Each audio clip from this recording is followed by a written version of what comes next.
Good afternoon, everyone. Thanks for coming back, or if you're just joining us, thanks for joining. We got a couple minutes before 1:30, so we'll get started in just a few.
All right, so it looks like my computer has hit 1:30. Thank you again, everyone. Hope you had a great lunch. This afternoon, we're going to first hear from some DAQ staff about updates within their division, and then we've got DIT staff that's assigned to DEQ is going to talk about our drone program. So our tongue twisting has already started. Our first speaker for the afternoon is Steve Hall with the Division of Air Quality. And Steve is currently the Technical Services Section Chief for our Division of Air Quality. During his 26 years with DAQ, Steve has worked as a compliance engineer in their Technical Services Section, as a compliance engineer, inspector, and supervisor in our Raleigh regional office. And he's done short stints as a Title V permit engineer and as DAQ's rules development branch supervisor. Prior to joining the Division of Air Quality, Steve worked for 3 years as a private air quality testing and consulting company in Raleigh, and he has a BS in industrial engineering from NC State and is a certified public manager. So Steve, whenever you're ready. Thank you, Marcia, and good afternoon, everyone. I was asked to speak today on the topic of compliance, DAQ compliance insights. So hopefully we'll have some good information here for you. So the topics to be covered today are the some recent compliance and enforcement activities for our division, some common violations that we cite in our enforcement actions. Then based on those violations, some compliance tips for environmental managers, and then some resources that are available out there for environmental managers.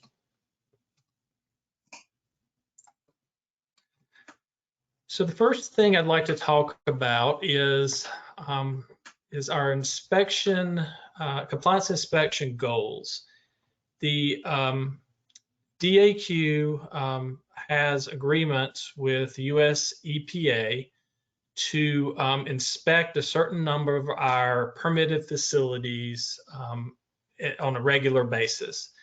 The official requirement from EPA for air quality facilities is for the major facilities to be inspected at least once every 2 federal fiscal years, and then a little longer than that for our synthetic minor facilities. But at DAQ, we have the goal to get out at least once per year at all our majors and synthetic minor facilities. A synthetic minor facility is just one that would be major if they did not have a federally enforceable permit limit that kept their actual emissions below major thresholds. So for those facilities, we try to get out once a year. We currently, this is updated as of yesterday, we have 297 Title V facilities. We have 612 synthetic minor facilities.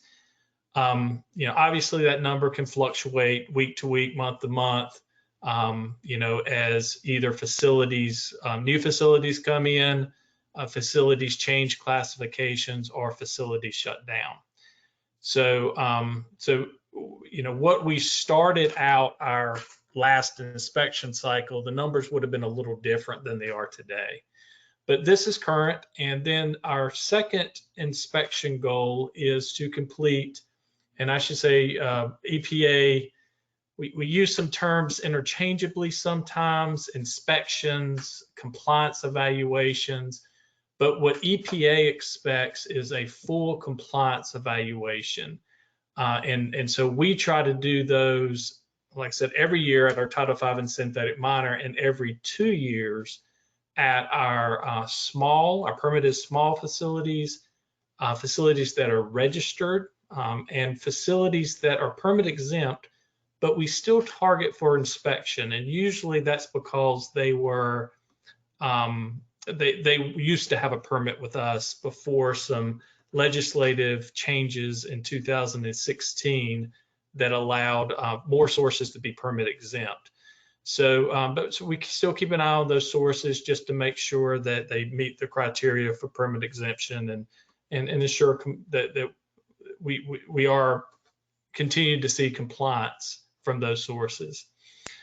And so the list of numbers here for each of those categories, you take those numbers, add them up, divide by 2, and then add in the Title V and synthetic minor totals. Our annual goal is to get out and to complete at least 1,726 full compliance evaluations each year. So 726, we'll remember that number as we look at some data. But before we do that, we need to recognize that federal fiscal years 2021 and 2020 and 2021 were a little different. And we all know why. The COVID pandemic affected lots of things, and it affected our staff. Early on in the pandemic, we weren't going into the field at all to do inspections. And it was probably a couple of months before we even started getting out in the field again, around June of 2020. And, and we have increased since then, and have gotten close to back to normal activities with inspection activities, with a few caveats. But we've had to adjust all along the way to, new guidance, certain restrictions, whether it's, statewide restrictions or specific restrictions at specific facilities. And we started implementing virtual or off-site inspection techniques just to ensure that we're getting some information on the compliance status of facilities. So right at the beginning of the pandemic, when we weren't going out, we would call facilities and walk through the permit, and then build on that. Maybe we would ask information to be emailed to us to inspect records, and then maybe we would ask over time for photographs of certain sources or digital displays, and then even did some video conferencing and had our folks at the facility walking around video and certain things so we could see virtually. So we tried all these things, incorporated those best we could. And even with the restrictions, many of our normal on-site inspection goals were still met in 2020 and certainly in 2021. But where we had to cut back, we didn't cut back on the major facilities. They were always our focus, the largest emitting facilities. So if something had to fall off the plate, it'd be the smaller permit exempt and registered facilities. So in this graph will show that. This graph is set up by federal fiscal year. So that's October 1st to September 30th. And so federal fiscal year 2017 would have started October 1st, 2016 and ended September 30th, 2017. And the same for these other years. So when we saw that number of our general goal, if everything's going well and we're getting out, we're meeting at least the minimum requirements, we should see at least 1,726 inspections, roughly, in a given year. And you can see we were well above that through the pre-COVID time, through federal fiscal year 2019. And then we had a drop off in total inspections in 2020. And then it bumped back up to about where we would kind of that minimum level in 2021. But if you'll notice the blue bars and the purple bars, the blue are Title V inspections, those largest emitting facilities, and the purple bar is our synthetic minor facilities. You know, we even in 2020, we got about 80% of our committal on those types of facilities. And then actually in 2021, it was our highest year in the 5-year period for both those classifications. So we caught up with those we missed, and we continued to focus on the synthetic minors and the small, and the Title V. And just to see how partial compliance evaluation played a part in this cycle, the COVID time, you can see that these partial inspections are either inspections that the inspector goes out there, but they don't see everything required to determine the compliance status of the facility. Maybe they're looking at a certain source or a certain area of the facility, but not everything. And you could have several partial inspections that over time are added together to be a full compliance evaluation. The other is sometimes our regional offices will go out twice in a year and do 2 full compliance evaluations at Title V facilities, or usually Title V facilities.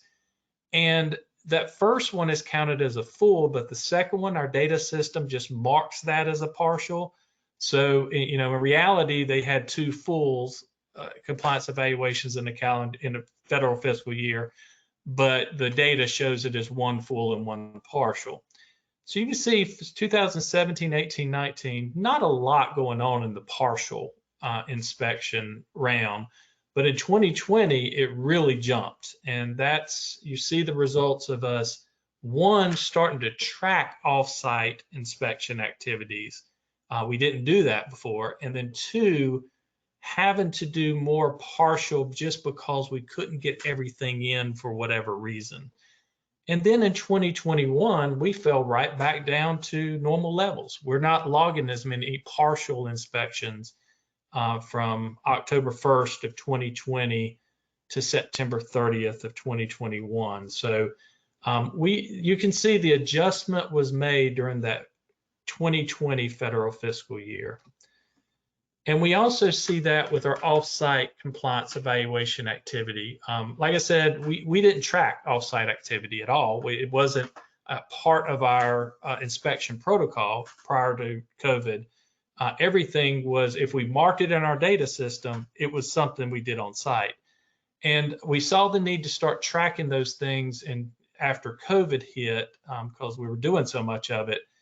And so you see, we had 553 actions that were off-site actions in 2020, but that fell down to 47 in the last fiscal year. So our inspectors are getting on site. Now they may still be calling ahead instead of doing an unannounced inspection, asking a lot of questions about safety protocols, recent COVID cases, ensuring the safety of both our staff and the facility staff.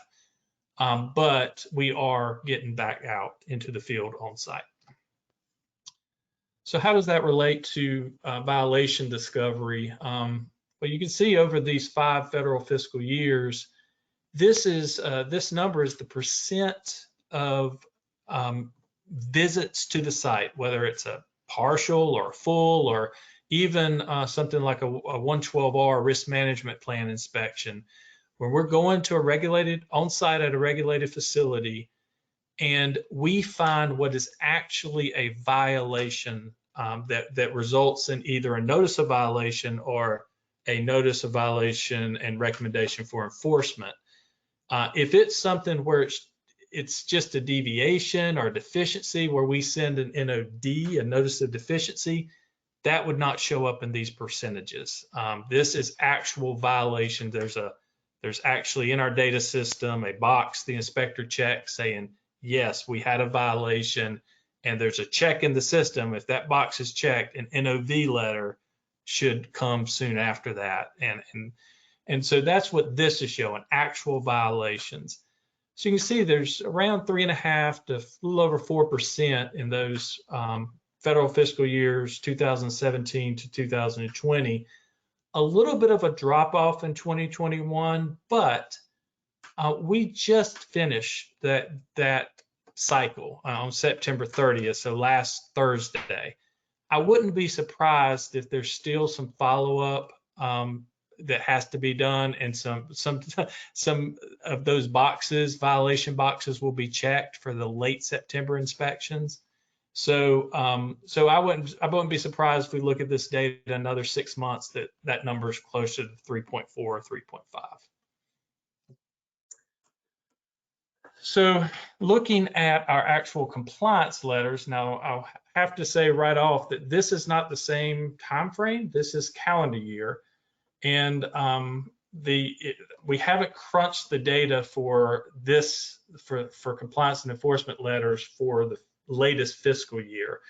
So I had this data for compliance year, and it kind of shows through the end of December 2020, so a good chunk of the COVID time, how our numbers held up, or what changes we might have saw during COVID. And you can see that the green lines are notices of deficiencies. These are kind of paperwork type violations, first time paperwork violations. The blue bars are notices of violations, which are either non-paperwork violations, and that could range from everything from, failing to do some monitoring to actual emissions exceedances over a long period of time. And it also covers those paperwork violations that are repeat violations.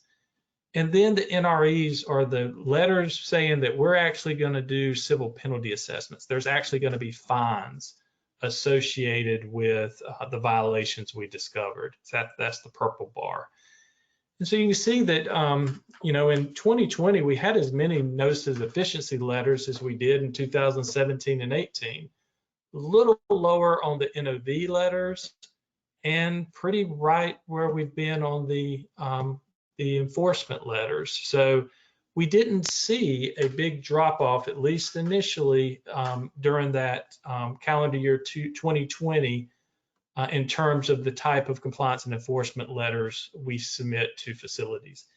And I'll note this is facility related cases only, and I say that because of the next slide is just looking at our civil penalty assessments, and I've included open burning violations here, or open burning cases here. Division of Air Quality regulates open burning, and we deal with it's a complaint-driven regulation for the most part. We get complaints, we investigate. If there's violations, then we will, issue the appropriate compliance and enforcement.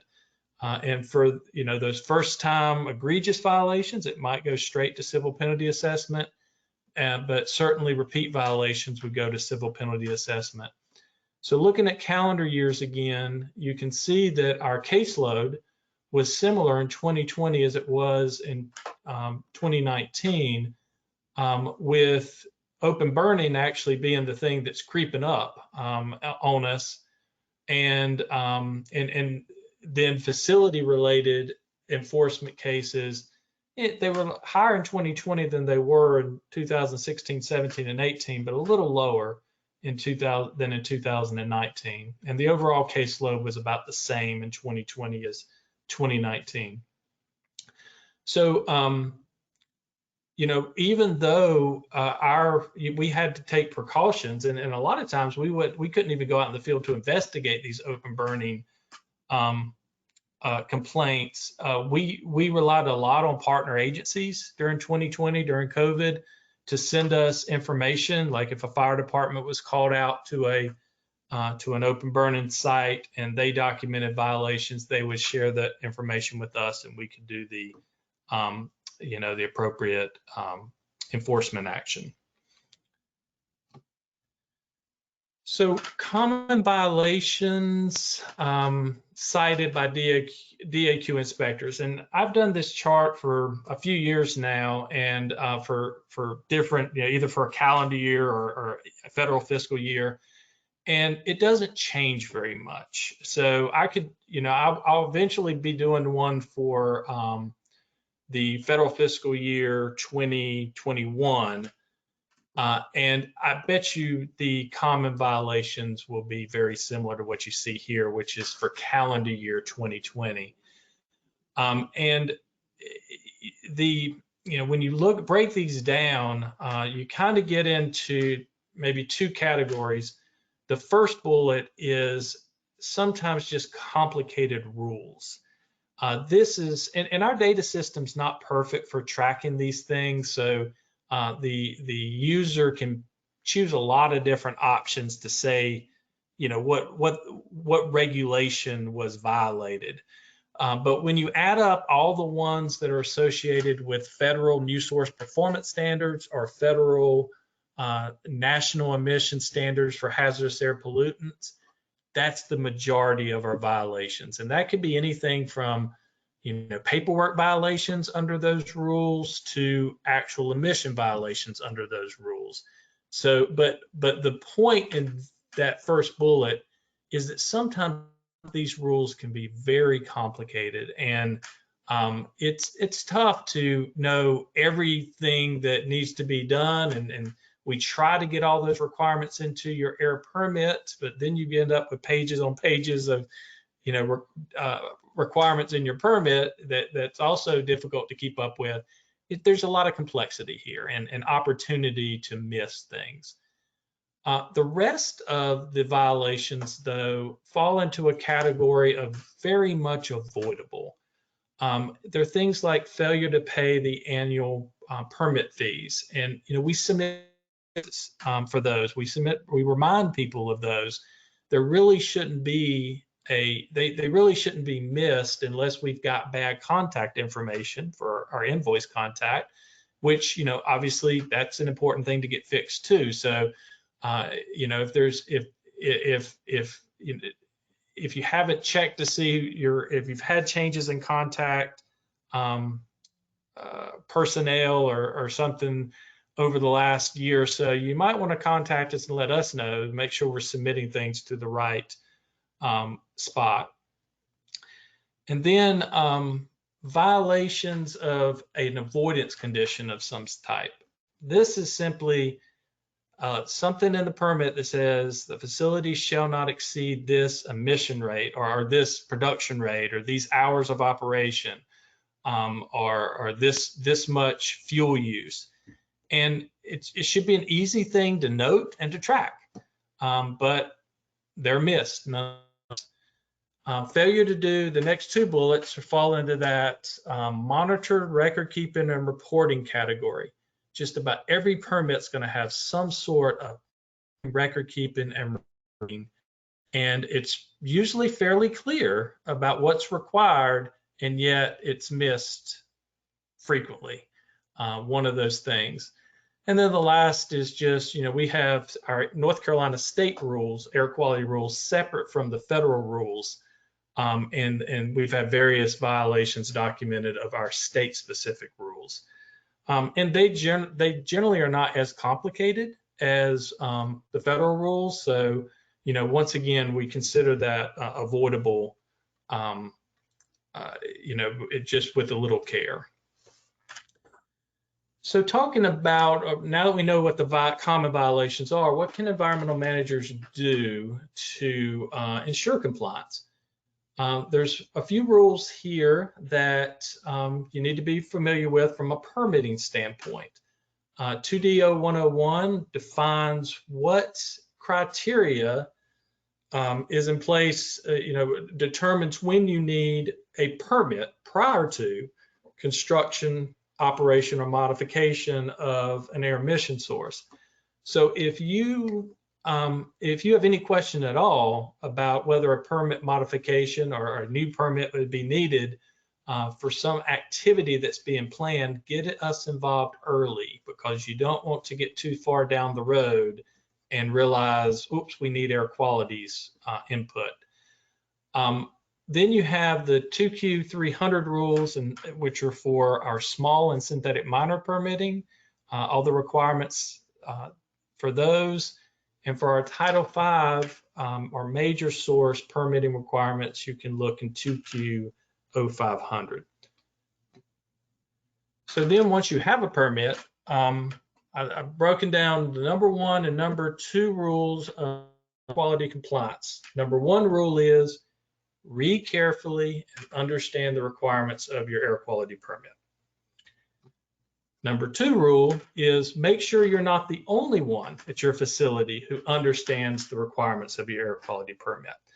And, people can, sometimes we have facilities that get the first one right, but it tripped up on the second one. And I think what we've all learned through this pandemic period, that you can't assume that the one person that knows everything about the air quality permit is going to be able to be on site at any given time. They might be quarantined, there might be other things going on that someone else is going to have to step in and demonstrate compliance in the absence of that primary contact.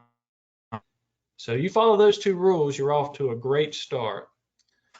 But beyond that, know your permit and know the state and federal rules that apply. Compare them, and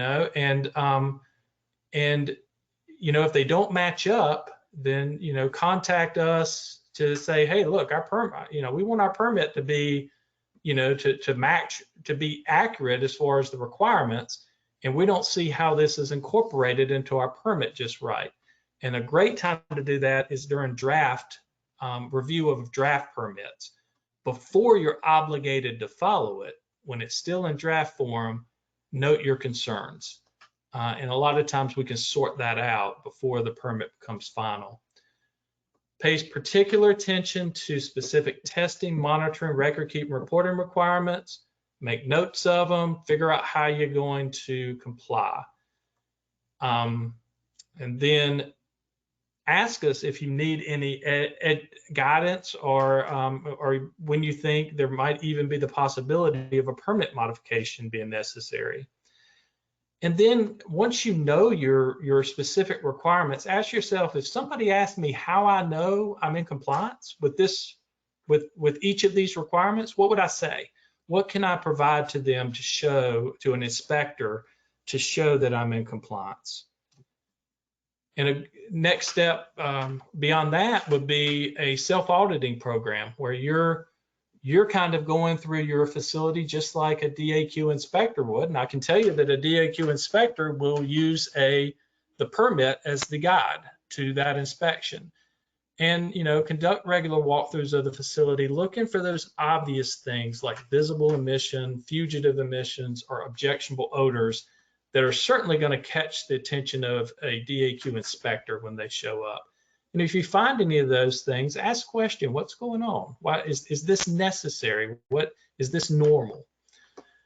And then develop a reliable reminder system for all permit required or defined due dates.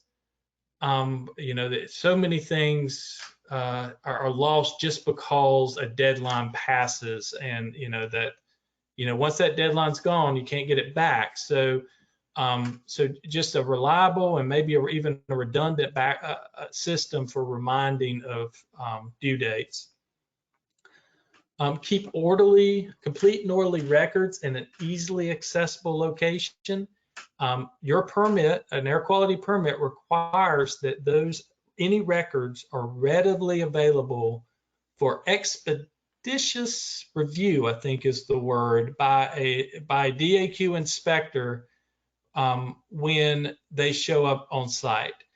So if the DAQ inspector's having to wait for records to be produced and they're all over the place and disorderly and incomplete, that's not a good start to an inspection. Already said, have reliable backups who can quickly access needed records. And if you have questions, contact DAQ, or in some cases, you may need an experienced air quality consultant that can help you through some of those difficult challenges. Then a note about what happens when there is a violation. And even with our best efforts, we can find ourselves in violation of an air quality permit or regulation. So what should you do? The first thing to remember is let us know. Don't try to cover anything up. An honest mistake is a civil enforcement matter, but a cover-up is a criminal matter, and we don't want to go there. So,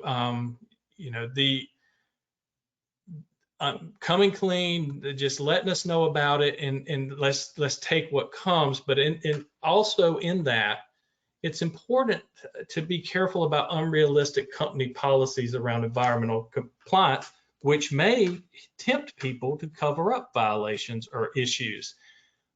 Because the fact is that air quality programs are run by humans. There are complex regulations at play, and when all that comes together, mistakes happen. And so while it's a great goal to have zero violations or zero letters, of reporting issues from DAQ, it's not always realistic. Sometimes there has to be the opportunity for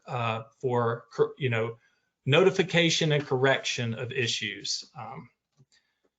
And with that, understand that DAQ is obligated to take actions in accordance with our enforcement policies when we discover violations. And if we don't do that, then one, we're not treating everyone fairly if we do it for some and not others. And we certainly can't change our policy, our enforcement response based on individual company policies. So we have to be consistent and fair, and that's our goal.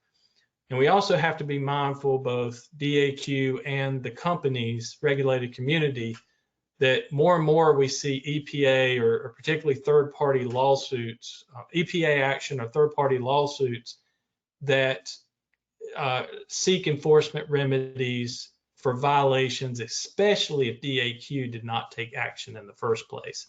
So there's no easy way to get around this. If there's a violation of an air quality permit requirement or rule or regulation, it has to be dealt with.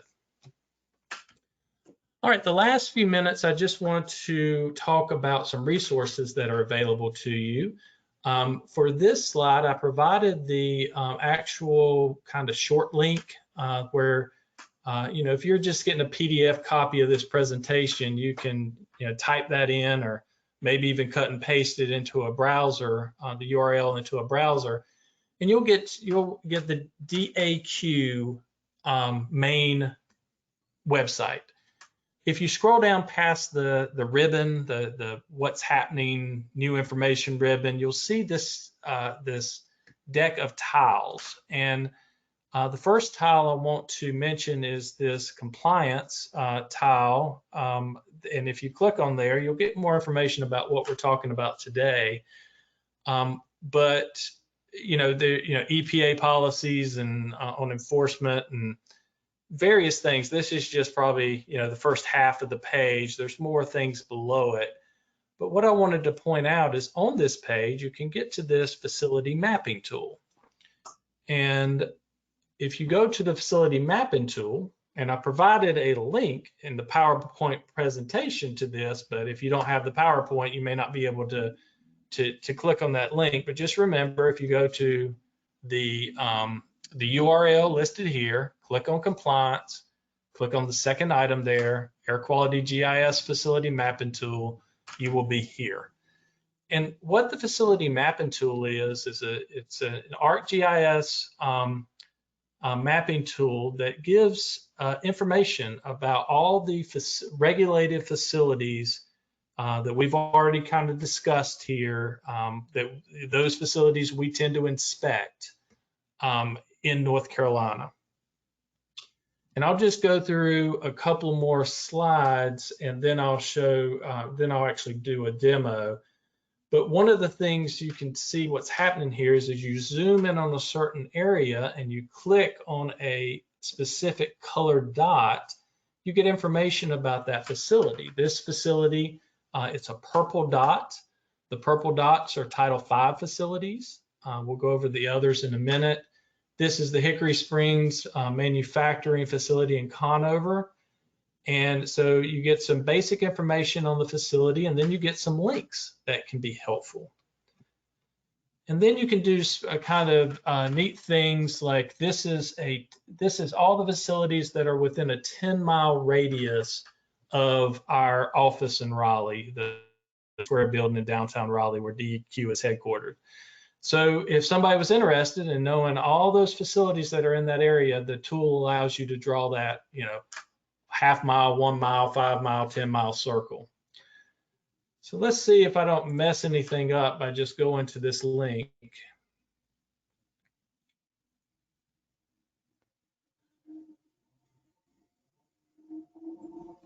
Looks like it's working.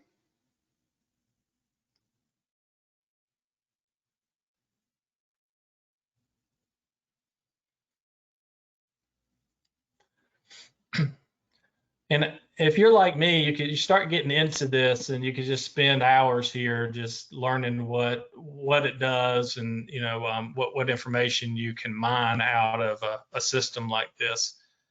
But it comes up with obviously North Carolina and all the facilities there. A couple of things to recognize right off the bat: you can change your base map. So if you prefer, you got all kinds of choices here, but if you prefer satellite images or some special base map, you can choose that here. You have the legend of facilities that are, Title V are the purple dots, synthetic minor facilities are green, small permitted are red, permit exempt are blue, orange is registered, and yellow is permit or registration pending. So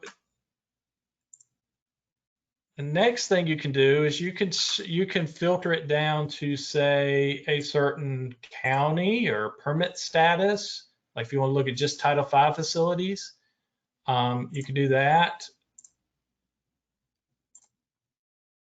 Let's see if I apply that. And then if I wanted to take it a step further and look at just Title V facilities in, let's go with Person County. So now, obviously, I'll probably need to zoom in at this point. There are my Title V facilities. Ooh, too far. In Person County. And at any point, once you've kind of narrowed down your field and or whatever you might be showing on the screen, this little kind of information summary icon looks like a little octopus. will show you information, what facilities you're actually showing and which regional office. So here are the 4 facilities we're showing here. And if I click on one of these, that takes me right to it, or I can click just on the map itself.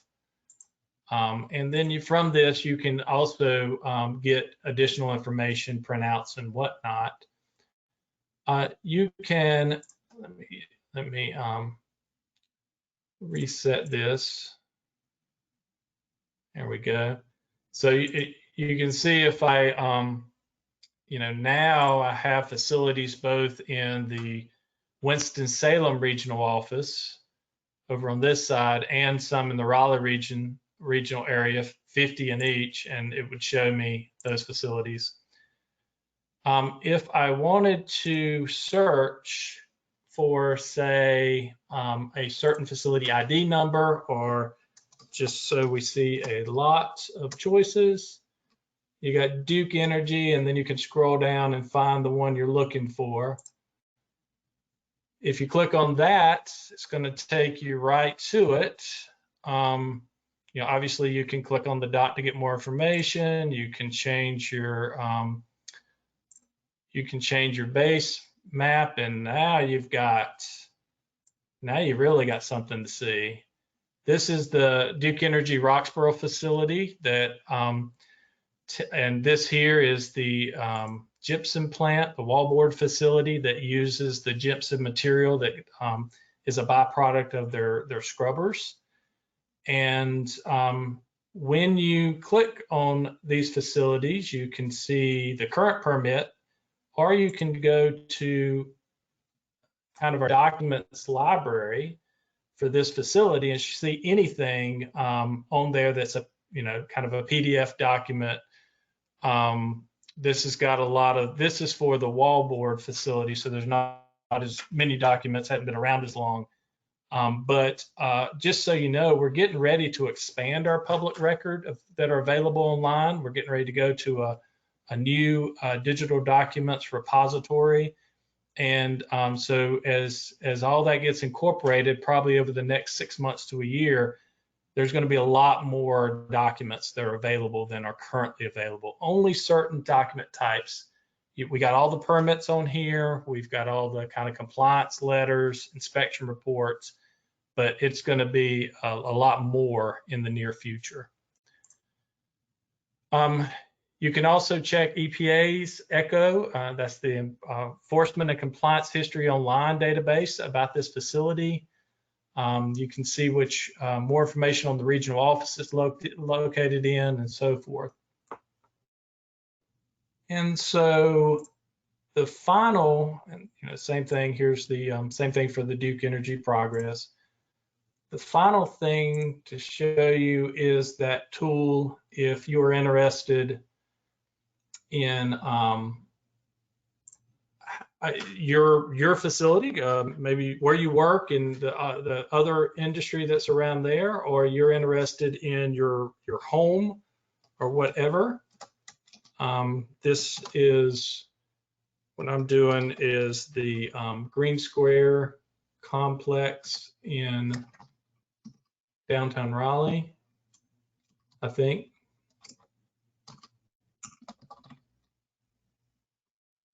West Jones Street, there it is. And okay, there we are. All right, what about it within a mile of, what's within a mile? All right, and that map just doesn't work well, so let's do this for the dots. All right, so here we are, downtown Raleigh. You can see there's a few dots here. They're even still, some of the colors are hard to see, but if you're looking at a pretty large monitor, they show up. But that shows all the ones that are within that mile of Raleigh, although I did not see it draw the line. And speaking of that, here comes the train through downtown Raleigh. So you're going to hear the train whistle. Following the track right up through there. So Steve, just to let you know, I've got 212, but we don't have any questions typed into the question box right now. Okay, that's a good thing because let's see, I think I was supposed to, maybe I was supposed to hit that draw. Anyway, was reporting them to me, it's showing 7 facilities, but I'm not seeing my circle. So let me go back to the presentation and finish up here. That doesn't, yeah. All right, so it should show something like that, so you can see very clearly what's within that radius. The last thing I'd like to mention is as far as contact information. You've got a link here to our regional offices on the lower right-hand tile. If you click that, it's going to pull up a map of our state, and you can find your regional, click on the colored counties for your area, and you'll get more information, contact information for our regional offices. You can also see the map of facilities with air quality permits from this same site that's the same GIS map we just saw, but more information there. Here are just a slide of key phone numbers, both for our central office staff and for our regional offices, if you want to try to call somebody directly. And then remember, if you're in Buncombe, Forsyth, or Mecklenburg County, these are that you are covered by a local program, and this is their contact information. They have jurisdiction over all things air quality in those counties. And that is it. So if there's any questions, I'll be glad to take them with the time that's remaining. And I would say that the regional office is the best place to start, or the local program. They are closest to your facility from a compliance status standpoint.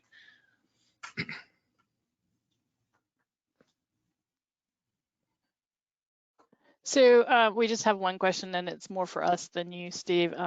She says, thank you for the useful information. And will the slides be available on the ESI website later? And the answer to that is yes. We're going to post all of our slides from all of our presentations, as well as the recordings, to our website. Marcia mentioned at the beginning, or maybe it was this morning, I don't know, all the days are running together now, that there's some behind the scenes work going on our website. So it might be next week before we get them all up, but we're going to get them up as soon as possible. And we'll send out an email to everybody who registered for the conference when they're up. And if anybody has any questions, later on, feel free to use the contact information here to contact me directly. Thank you, Steve. Thank you.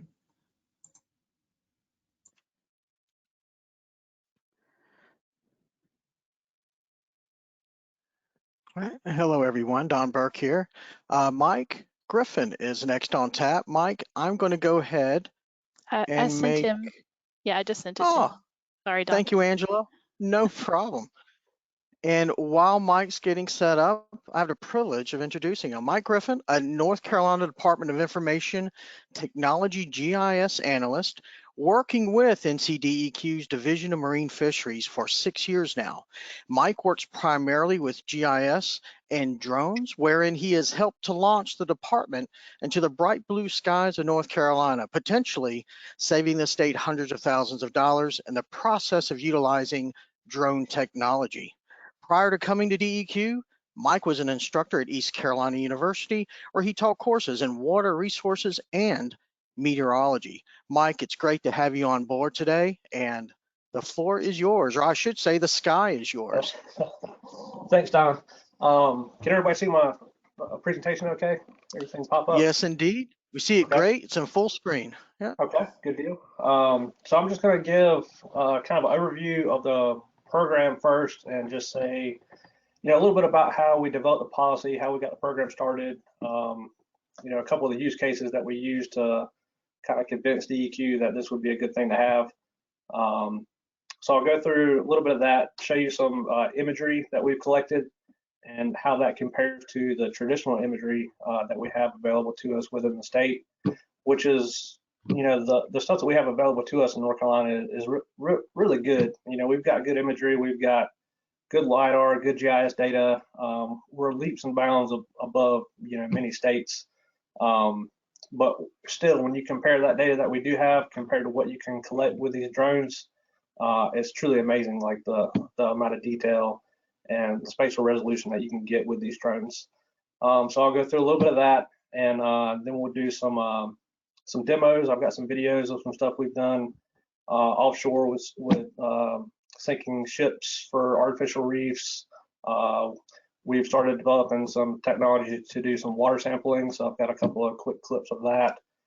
And then we've got some web applications that shows kind of the progression of some of these programs that we're using drones for now, and, you know, how it was done historically, you know, with multiple people in boats, or, you know, just really man intensive, or, you know, a lot of employee hours, a lot of resources, you know, driving time, boat gas, that kind of stuff, and how drones have kind of like really alleviated a lot of that.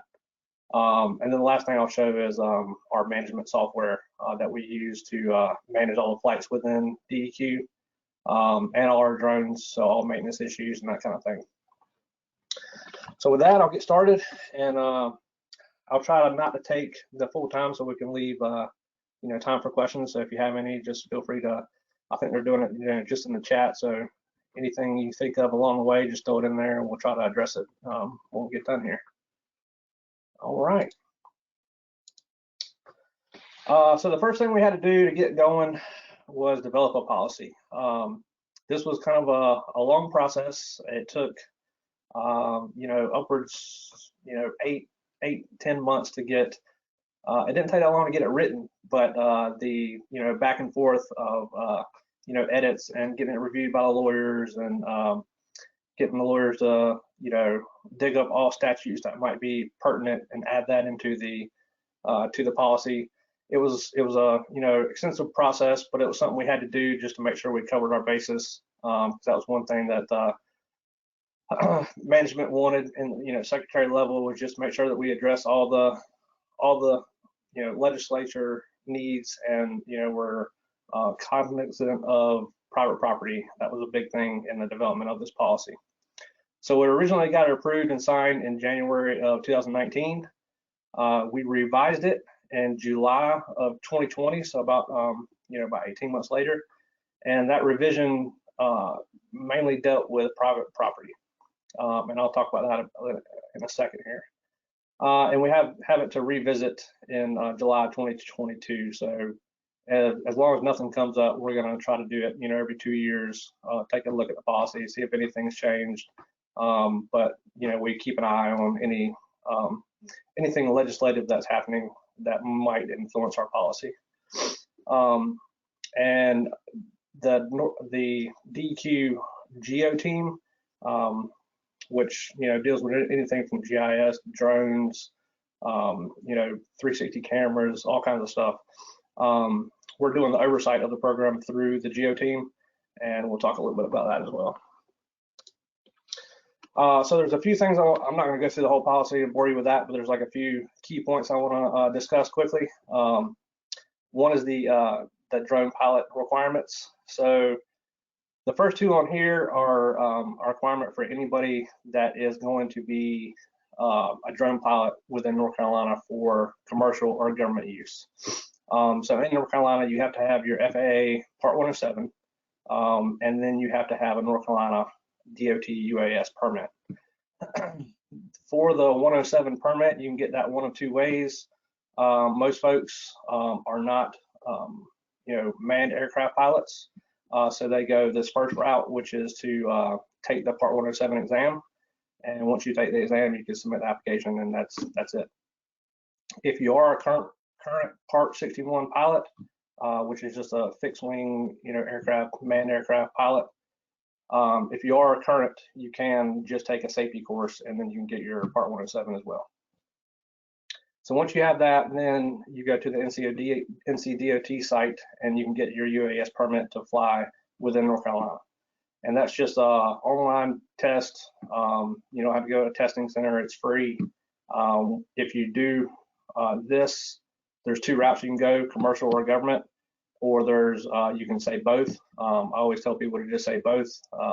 You just need the government for here at DEQ, but you know, if you ever wanted to do something outside of DEQ, it's the same test, and to keep you from having to take it again later, just go ahead and check both, and they'll give you a permit for both. And like I said, that's free. So those are the 2 things that you have to do for anybody in North Carolina. You know, not in DEQ, they would have to do Part 107 and DOT if they're going to be flying for government or for commercial use. The one extra step that we took within DEQ, you know, something that a lot of folks don't realize, you can go get your Part 107 license from the FAA. You can go get your NCDOT permit and be certified to fly, never having flown a drone, never having seen a drone, never having touched a drone. So we added one more stipulation in for being a DEQ pilot. You have to demonstrate proficiency with the airframe that you're going to be flying for DEQ. So you can do that with approved DEQ or GEO team staff. So we've been kind of, you know, if we already have 40 plus pilots. So we've got certain folks in each region. If you're going to be a new pilot, just let us know, and we can get somebody to go out with you and fly with you and make sure you're good with the airframe. And it's not one of those things where you got to be proficient when you come. If you haven't flown before, we'll work with you until you are proficient. You know, we'll essentially have, you know, set up a training day. So that's just one extra step that we have to do for DEQ pilots. I mentioned private property with the policy development. This was a big sticking point, and one of the things that, you know, took us a while to develop the policy. And when we first started the policy, we were very strict. Essentially, no private property whatsoever. And if you did inadvertently capture any private property data, that data was to be masked out of the imagery. And we did this with parcel data, you know, determining if there was private property captured, we used parcels to mask out that in the raster data. So we had a lot of requests for, you know, different divisions want to use it for inspection purposes, want to use the drones for inspection purposes. And a lot of the inspections they're doing, whether it be dams or mines or whatever, a lot of those are on private property. Now, they already had agreements with these landholders to do, in-person inspections, but that's, you know, boots on the ground. And you have to have verbal consent, according to the legislature, to fly private property and collect that data. Within DEQ, we require written consent. So that was one of the main revisions within the 2020 policy revision, was we do allow private property use now, but you have to have written authorization from the landowner to do so. And Daimler has taken advantage of that quite a bit because they do quite a few inspections. So they've just worked with lawyers and developed a authorization form to go with their normal authorization form for inspections that is specific to drones. Data collection and handling, this was another concern.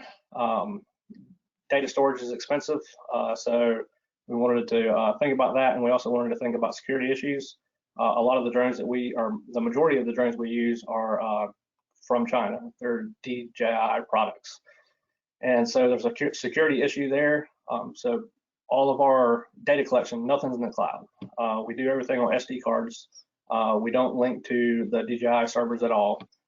We have our own management software, which I'll demonstrate here in a little bit, which is called Kitty Hawk. Well, it's called a Loft now, but it originally was Kitty Hawk. And so we collect everything on SD card, and when it's time to run an analysis and do your ortho mosaics or your 3D models, you just download the SD card to your local machine, run your analysis locally, so you're not bogging down the system, going to servers. So do your analysis locally, and then your your products from that, whether it's feature data, polygons or lines, or whether it is imagery you want, you can publish to services like ArcGIS Online, which we saw briefly in the previous demonstration from Steve. So there's a lot of avenues there where we can publish that, finished product. And when you're done with it, the raw intermediate data can be stored in cheaper storage solutions that we have available to us within DEQ, such as Store Simple, Warehouse, OneDrive, and things like that, as opposed to bogging down the DEQ servers. Because if we start putting a lot of drone data on there, it's very data intensive, and it could bog down those servers. So we've got a list of DEQ approved drones so far. You'll see most of them on here are from the DJI line. Most everything we have are the Mavic series. So we've got a lot of Mavic 2 Pros, which comes with a Hasselblad camera, a very good camera, especially for mapping, doing orthos. And we have 4 of these Parrot Anaphies. So we started getting into the Parrot Anaphies just because there is a little bit of contention around the DJI line, because it is from China. There has been security concerns. So we've purchased some of these, and we're exploring other options. But as far as like the price point and the capabilities of the drone, DJI is still the industry leader. We've got 23 drones in operation now. The cool thing about all the drones we have is they have this obstacle avoidance. So early on, when I say early on, even 3, 4, 5 years ago, well, probably 3 or 4, when you were flying a drone, there's really nothing to keep you from flying it into the side of a house or flying it into a tree. These drones that we have at DEQ, they all have obstacle avoidance, and it's pretty good. Essentially 360 degrees. I mean, there is some blind spots, but it's for the most part it's really good. And if you go out next to your house and take off with this Mavic 2 and just point it right at the house, when you start getting close, it's going to start beeping at you, and it's going to start beeping louder. And then when you get really close, it's just going to stop. It's not going to let you hit that house. So that's a really cool feature for us to have, as far as safety, but also the longevity of the drones. So when we were getting started, I said we had to do a few case studies. When we first presented the idea to Mike Ware, say we want to get some drones, we want to get a drone program started. We think it would be beneficial. He's like, he told us to just give him some use cases that he can take the management, and if it makes sense, then we'll do it. So this is the first one we did, and the results were phenomenal. It was the benthic habitat mapping program. So this is a project that's been going on for about 30 years within fisheries and DEQ, and this maps all the estuarine waters within North Carolina, and tells you what the bottom type is, whether it's sandy bottom, whether it's oysters, whether there's SAB there, whether it's hard bottom, soft bottom, all kinds of stuff. So this has been, it was supposed to be a 5-year project. It ended up being a 30-year project. So this is the first one that we kind of did as a case study, just to see, because we envisioned that it was going to be very beneficial for us, but we wanted to do the case study and get some numbers and actually present that so we could make a strong case to get the drone program going. So we did the project in the Cape Fear region. It was the last area that we needed to do for the whole state for the benthic habitat mapping area. It also happened to be the biggest area of the whole state. So it was SO24 is what the area was called, and it was roughly 7,500 acres. So a lot of estuarine water there. So with this project, traditional methods of mapping bottom, they average about 10 acres per day in benthic habitat mapping. With the UAS, we collected 600 acres in a 2-hour window around low tide. So we have to do it around low tide so we can get good bottom data. So you're thinking, traditional methods, you're spending at least 8 hours in the field that day, not to mention your drive time there. So if you're coming from Moorhead to Cape Fear region, 2 hours there, 2 hours back, And if you got 8 hours in the field, that's a 12-hour day.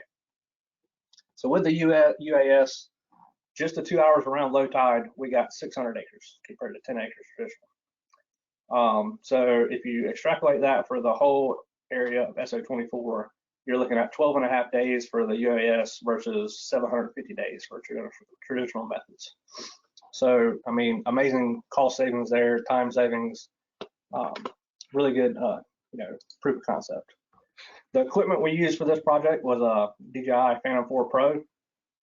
Also has an obstacle avoidance that we talked about, 30-minute battery life. So you figure you go out there for 2 hours around low tide, you bring 4 batteries with you, and you can get 600 acres of good data.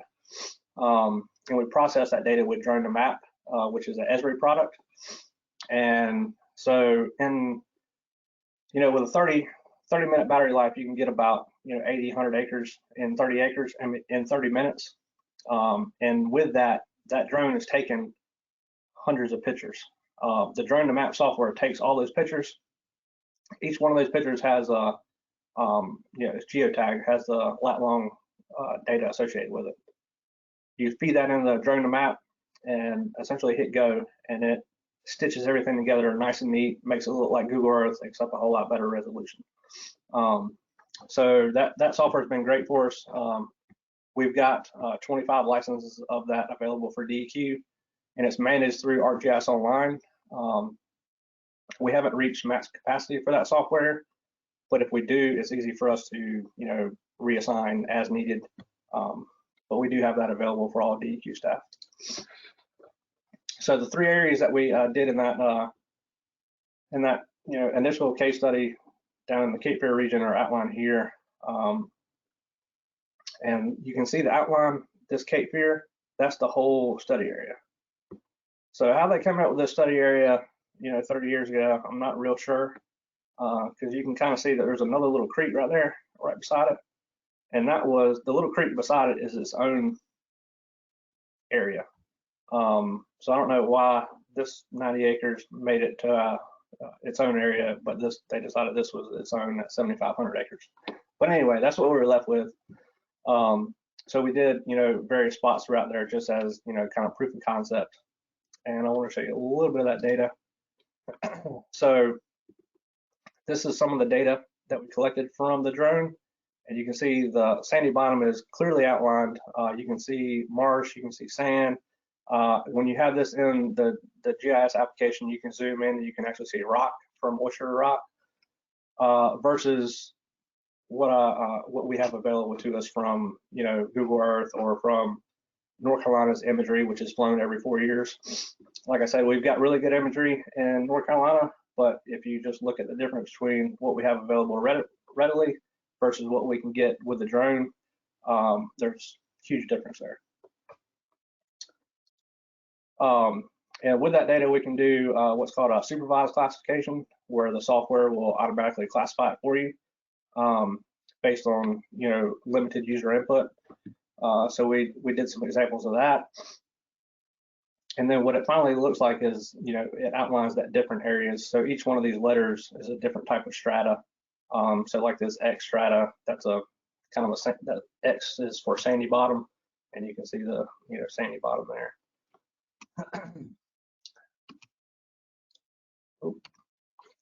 A few more images just showing the the difference in clarity and resolution between the two. This is flown with one of our Mavic 2 Pros that we have, and we've got a lot of these at DEQ, and they're all dispersed throughout the regional offices. So if you have any use for this type of work, just let us know and we can get somebody to fly some stuff for you.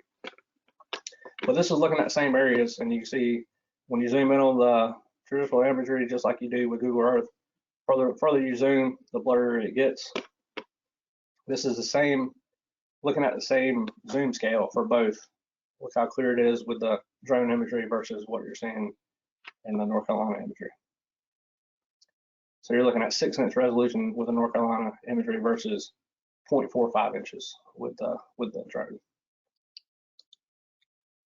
Another area, you can see some of the sandy bottom within that North Carolina imagery, but nowhere near the detail you get in the drone imagery. You can see rocks, you can see mud flats, you can see all kinds of stuff. One more just illustrating that.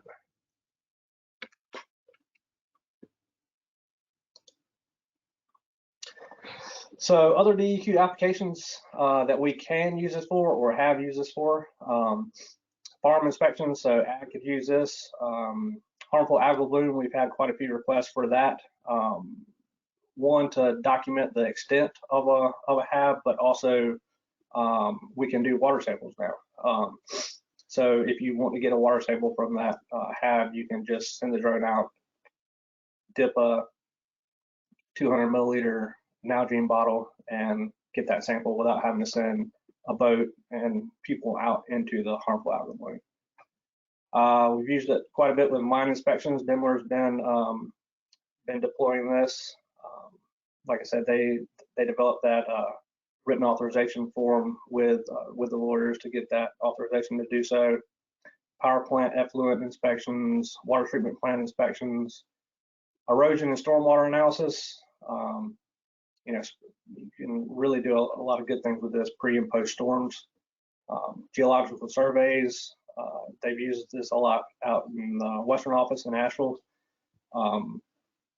Fault line analysis, so that's not something you typically think of in North Carolina, but I believe it was 2020, the year we had COVID and hurricane and a earthquake all in the same year. So we had a fairly significant earthquake for North Carolina, and part of that, in the Asheville regional office, they observed many of the open fields. You could see the fault line from where the earth had moved during that earthquake. So the Asheville office sent out drones and documented all that. So they've got good data to show that. Debris flow and landslide analysis.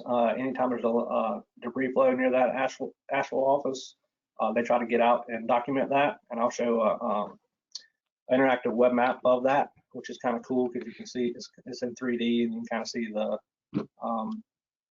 the debris flow in pretty good detail. And not only is it a good visual, but with that 3D mapping that we can get from drone to map, you can also estimate. So if that debris flow went on a road, for instance, once you fly it and get the 3D model, you can estimate how much debris is on that road that needs to be cleaned up. So that helps with logistics and getting trucks out there, things of that nature to get it cleaned up. Water sampling, like I said, that ties into harmful algal bloom, but it could also be used for, power plant, cooling lakes or something like that, or coal ash, anything where you don't really want to get people out there to sample it. You can use these drones to get out there and do that.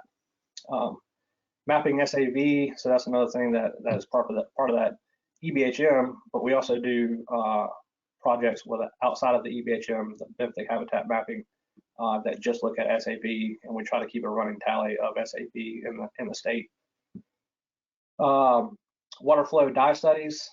So this is kind of related to wastewater treatment plants, and it's also related to shellfish sanitation. So the dye study is a good tool to, if there is a spill of some kind in a water body, it's good to know where that spill is going to go. What's the flow? So DEQ in the past has done dye studies, and with these dye studies, they send out multiple boats, and they have rotomy dye sensors, and they just try to map the extent of where that dye goes. But with drones, we can do that a lot more effectively. We've done this. We tested it in Bow Sound. We got some rotomy dye and put the dye out there, and just the visibility from the drone is astonishing. I mean, you can map it out just as clear as day, the extent of that drone. I mean, of the dye, where it's gone. You can really see the flow patterns. So that's going to be a great tool for us. Culture planning, siting, just identifying bottom types that are going to be conducive for oyster growth and clam growth and things like that. Hurricane and nor'easter studies. far as erosion, accretion, new inlets, damage assessment, search and rescue.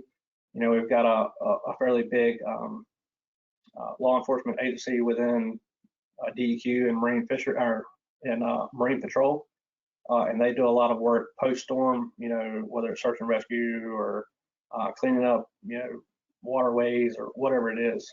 They get a lot of calls post-storm, and the drones are a good tool for them to assess damage, look for people, things of that nature. Cold stone events, it happens from time to time where the water just we get a really cold snap, freezing 2 or 3 days. It happened, I think the last one was about maybe 2 or 3 years ago. But anytime you have, below freezing conditions for multiple days, you run the risk of having cold stone events, which is just floating fish in a creek or a river. And DEQ has to document that. So with the drone, we can fly that creek or that river. And from that, we can map the extent of it, and we can estimate the number of fish affected from it. So these are just some of the applications that are in use or that will be in use. There's tons more that could be on the list that are not here, but this is just kind of a, quick little summary of things that are going on and will be going on in the near future. So some successes and some demos. So the DEQ drone program has won a national award for business process innovations. And that was modernizing environmental mapping with unmanned aerial vehicles. And if you want to check out that write-up, it's available here. So with that, I'm going to show a couple of videos and walk you through some web application demos and give you a quick look at that management software that I mentioned in Aloft, which allows us to manage pilots and aircraft. Let's see if I can get this.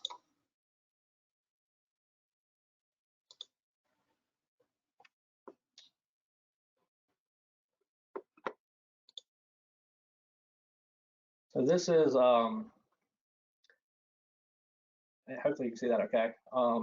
This is about 14 miles offshore from Topsail Beach.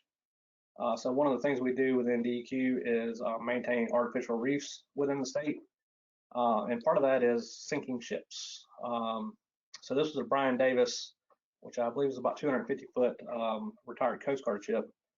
So we took some drones offshore just to document the sinking of the ship. I just think it's kind of cool to, to see that. We provided the imagery to the family of, the Brian Davis. This was dedicated to a diver from Wilmington that had an issue while he was diving, and they did this in his honor. So that was kind of cool to just kind of get out there and document it.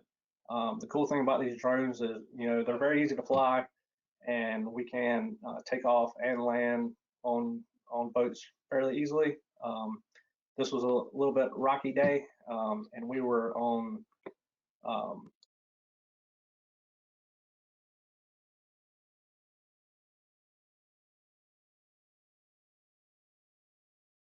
Hey, Mike, you muted yourself. Yeah, sorry, thank you. But yeah, we were on one of these parkers, so it's a 25-foot boat, and so we've got a fairly large stern there that we can take off and land from. But it is kind of shaky, when the boat is rocking if it's a rough day, but it wasn't too bad this day. So that's one I just wanted to show. And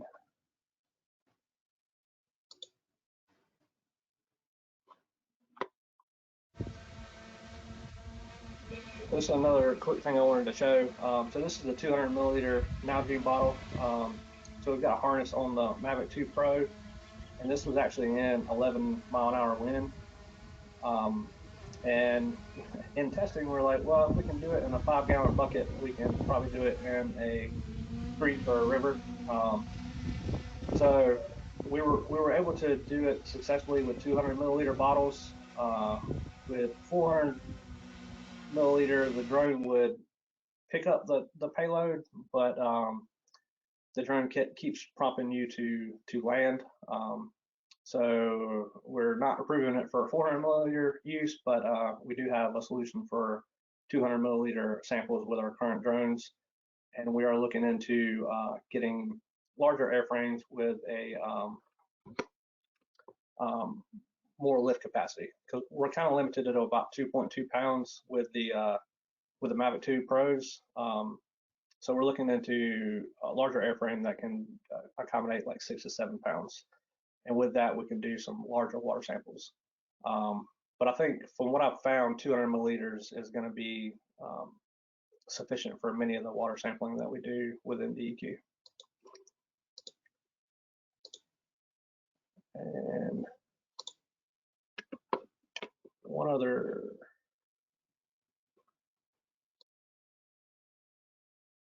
So one other quick thing I wanted to show, there's all kinds of cool built-in features with these drones. This is the automatic active track capability.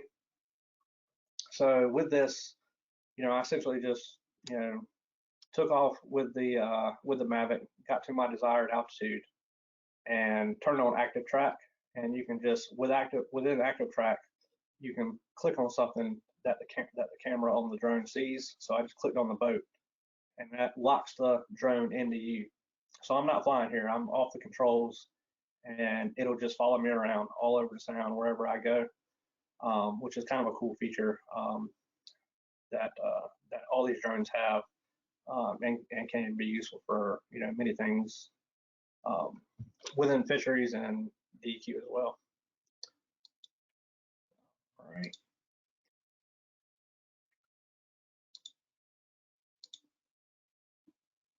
So I should be back on to. Do you see my screen now? Yes, we do. We see your presentation. Okay. All right, good. Just making sure. So I wanted to show you some web applications now. So one thing is the benthic habitat mapping. So for this program, this story here kind of shows a quick overview of where the program has been over the last 30 years and where it is now with the drone program. So this is kind of the end result of when you map an area. It's got the different strata for each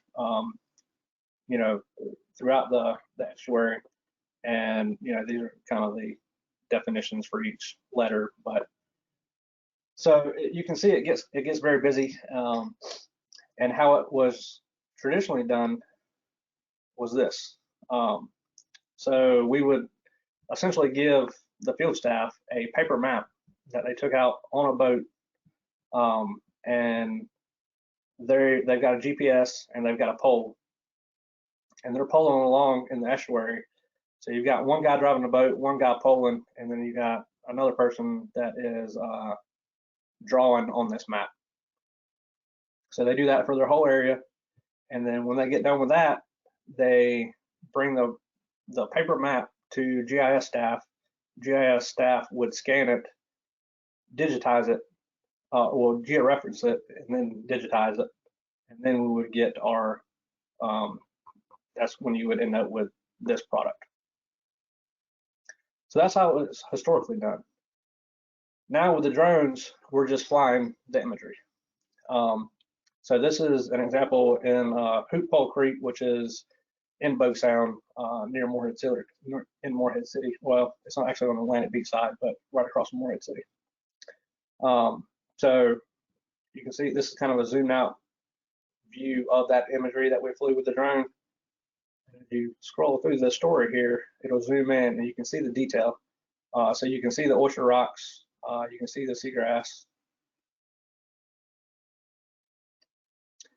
This is the flight path that the drone took. So it was an automated mission. Anytime you're flying our drones, you can either do a manual mission where you're actually on the sticks, or you can set in a predetermined area and essentially hit go in the software. It'll go fly the mission for you, and when it's done, it'll come back and land. that's fine and dandy if you're on land, but a lot of these we're doing from a boat.